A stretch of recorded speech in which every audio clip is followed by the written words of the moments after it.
Bonjour.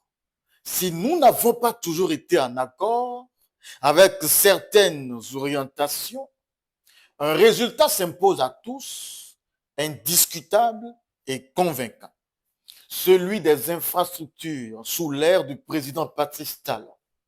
Elles se sont métamorphosées, dessinant un pays en pleine modernisation.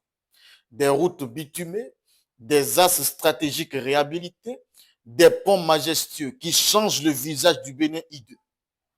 Pourtant, dans ce tableau élogieux, une faille crève les yeux, une menace insidieuse. Il s'agit de ces véhicules vétustes qui arpentent encore nos routes, traînant avec eux leur lot de dangers, au péril de tous ceux qui les croisent ou les côtoient.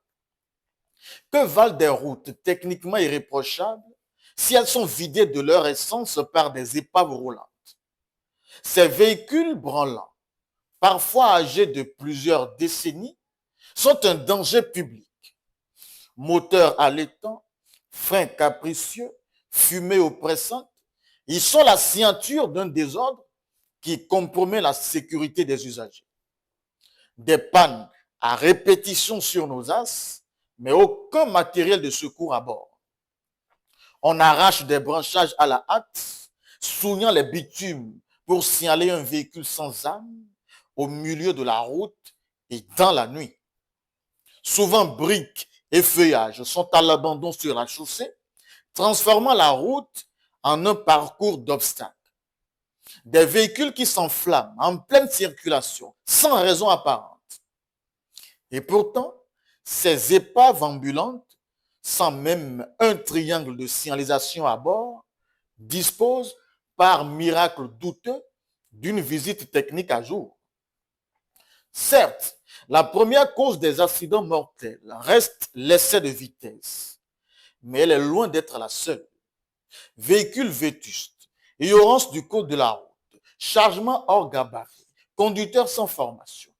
En gros, des épaves roulantes pilotées par des chauffeurs téméraires exposent et achèvent des vies. Cela n'empêche pas de reconnaître que les transporteurs concernés recourent à ces véhicules par manque de ressources dans un contexte où le pouvoir d'achat s'est considérablement érodé. Seulement, une question s'impose. Que valent les vies des autres Béninois, exposés à un danger certain, face aux préoccupations d'un individu, souci avant tout de subvenir aux besoins de sa propre famille, au mépris de sa propre vie et de la sécurité collective?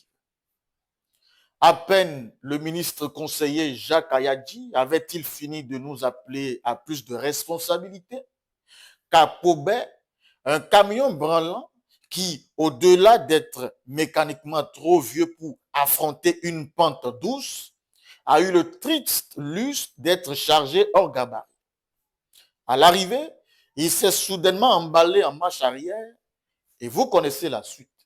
Des innocents ont perdu la vie et d'importants dégâts matériels ont été enregistrés. Loin d'être une simple question mécanique, c'est aussi une question d'image. Quelle crédibilité pour un pays qui investit des milliards dans ses infrastructures si les routes modernes sont peuplées d'épaves menaçant de s'effondrer au moindre nid de poule ou à la moindre inclinaison? Il apparaît clair que le progrès, pour être total, doit être protégé. Le président Patrice Talon a construit des routes pour relier, fluidifier et dynamiser. Mais si rien n'est fait, ces routes pourraient devenir les scènes de drames quotidiens où la vétusté mécanique dicterait sa loi. Un bilan aussi élogieux soit-il doit être protégé contre ce qui pourrait l'assombrir ou le faire sombrer dans le crépuscule. L'État a engagé le combat, mais il ne peut pas gagner seul. Transporteurs, particuliers, citoyens, nous avons tous un rôle à jouer. Faire de la sécurité routière une priorité. Refuser de monter dans des véhicules manifestement dangereux ou signaler tout simplement les abus. L'avenir du Bénin ne se jouera pas uniquement dans les grandes décisions politiques, mais aussi dans ces petits choix synergiques. C'était votre chronique contre jour. Merci pour l'attention et à demain.